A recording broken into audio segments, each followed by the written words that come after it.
اعوذ باللہ من الشیطان الرجیم بسم اللہ الرحمن الرحیم۔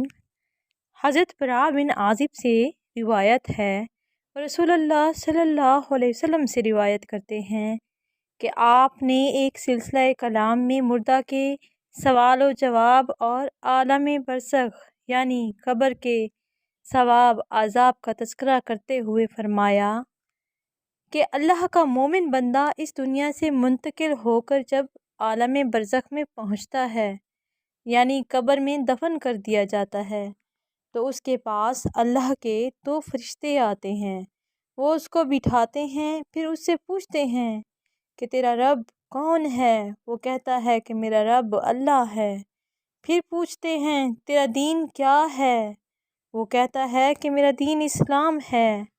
پھر پوچھتے ہیں کہ یہ آدمی جو تمہارے اندر نبی کی حیثیت سے کھڑا کیا گیا تھا یعنی حضرت محمد مصطفیٰ صلی اللہ علیہ وسلم، ان کے بارے میں تمہارا کیا خیال ہے؟ وہ کہتا ہے کہ وہ اللہ کے سچے رسول ہیں۔ وہ فرشتے کہتے ہیں کہ تمہیں یہ بات کس نے بتلائی؟ یعنی تمہیں ان کے رسول ہونے کا علم کس کے ذریعے ہوا؟ وہ کہتا ہے کہ میں نے اللہ کی کتاب پڑھی، اس نے مجھے بتلایا کہ یہ اللہ کے رسول ہیں، تو میں ایمان لایا اور میں نے ان کی تصدیق کی۔ رسول اللہ صلی اللہ علیہ وسلم فرماتے ہیں کہ مومن بندے کا یہی جواب ہے، جس کے متعلق قرآن مجید میں اللہ تعالیٰ کا ارشاد ہے کہ اللہ تعالیٰ ایمان والوں کو سچی پکی بات یعنی صحیح عقیدہ اور صحیح جواب کی برکت سے ثابت رکھے گا دنیا میں اور آخرت میں، یعنی وہ گمراہی سے اور اس کے نتیجے میں آنے والے عذاب سے محفوظ رکھے جائیں گے۔ اس کے بعد رسول اللہ صلی اللہ علیہ وسلم نے فرمایا کہ مومن بندہ فرشتوں کے مذکورہ بالا سوالات کے جب اس طرح ٹھیک ٹھاک جواب دیتا جائے گا تو ایک ندا دینے والا آسمان سے ندا دیتا ہے، یعنی اللہ تعالیٰ کی طرف سے آسمان سے اعلان کرایا جاتا ہے کہ میرے بندے نے ٹھیک بات کہی اور صحیح جوابات دیے، لہٰذا اس کے لیے جنت کا فرش کرو اور جنت کا اس کو لباس پہناؤ اور جنت کی طرف اس کے لیے ایک دروازہ کھول دو۔ چنانچہ وہ دروازہ کھول دیا جاتا ہے، اس سے جنت کی خوشگوار ہوائیں اور خوشبوئیں آتی ہیں اور جنت میں اس کے لیے منتہائے نظر تک کشادگی کر دی جاتی ہے، یعنی پردے اس طرح اٹھا دیے جاتے ہیں کہ جہاں تک اس کی نگاہ جائے وہ جنت کی بہاروں اور اس کے نظاروں سے لذت اور فرحت حاصل کرتا رہے۔ یہ حال تو رسول اللہ صلی اللہ علیہ وسلم نے مرنے والے سچے اہل ایمان کا بیان فرمایا۔ اس کے بعد ایمان نہ لانے والے کافر کی موت کا ذکر کیا۔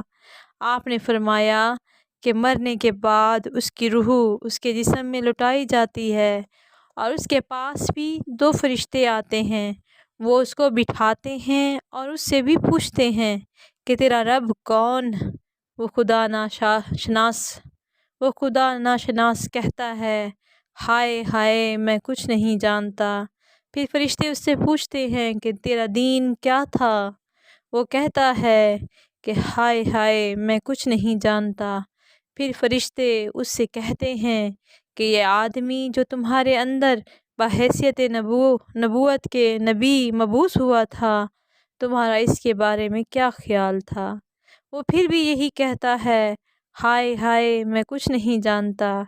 اس سوال و جواب کے بعد آسمان سے ایک ندا دینے والا اللہ تعالیٰ کی طرف سے پکارتا ہے کہ اس نے جھوٹ کہا، یعنی اس نے فرشتوں کے سوال کا جواب میں اپنا بالکل انجان اور بے جرم ہونا جو ظاہر کیا، یہ اس نے جھوٹ بولا ہے، کیونکہ واقعے میں وہ اللہ کی توحید کا، اس کے دین اسلام کا اور اس کے رسول برحق کا منکر تھا۔ بس اللہ تعالیٰ کی طرف سے منادی ندا کرتے ہیں کہ اس کے لیے دوزخ کا فرش کرو اور دوزخ کا اس کو لباس پہناؤ اور اس کے لیے دوزخ کا ایک دروازہ کھول دو۔ چنانچہ یہ سب کچھ کر دیا جائے گا۔ رسول اللہ صلی اللہ علیہ وسلم فرماتے ہیں کہ دوزخ کے اس دروازے سے اس کو برابر دوزخ کی گرمی اور دوزخ کی لپٹیں اور جلانے جھلسانے والی ہوائیں اس کے پاس آتی رہیں گی، اور اس کی قبر اس پر انتہائی تنگ کر دی جائے گی، جس کی وجہ سے اتنا دباؤ پڑے گا کہ اس کے سینے کی پسلیاں ادھر سے ادھر ہو جائیں گی۔ پھر اس کو عذاب دینے کے لیے ایک ایسا فرشتہ اس پر مسلط کیا جائے گا جو نہ کچھ دیکھے گا اور نہ سنے گا۔ اس کے پاس لوہے کی ایسی مونگری ہوگی کہ اگر اس کی ضرب کسی پہاڑ پر لگائی جائے تو وہ بھی مٹی کا ڈھیر ہو جائے۔ وہ فرشتہ اس مونگری سے اس پر ایک ضرب لگائے گا، جس سے وہ اس طرح چیخے گا جس کو جن و انس کے علاوہ وہ سب چیزیں سنے گی جو مشرق سے مغرب کے درمیان ہیں، اور اس ضرب سے وہ خاک ہو جائے گا۔ اس کے بعد اس میں پھر روح ڈالی جائے گی، یعنی قیامت کے دن پھر اس میں روح پھونکی جائے گی، وہ زندہ کیے جائیں گے اور اللہ تعالیٰ کے حضور میں حساب دیں گے۔ اللہ تعالیٰ سے پناہ مانگتی ہوں میں دوزخ کے عذاب سے کہ اللہ پاک مجھے دوزخ کے عذاب سے، قبر کے عذاب سے اور اس دنیا کے عذاب سے اور کل حساب والے دن سے اپنی پناہ میں رکھے۔ آمین۔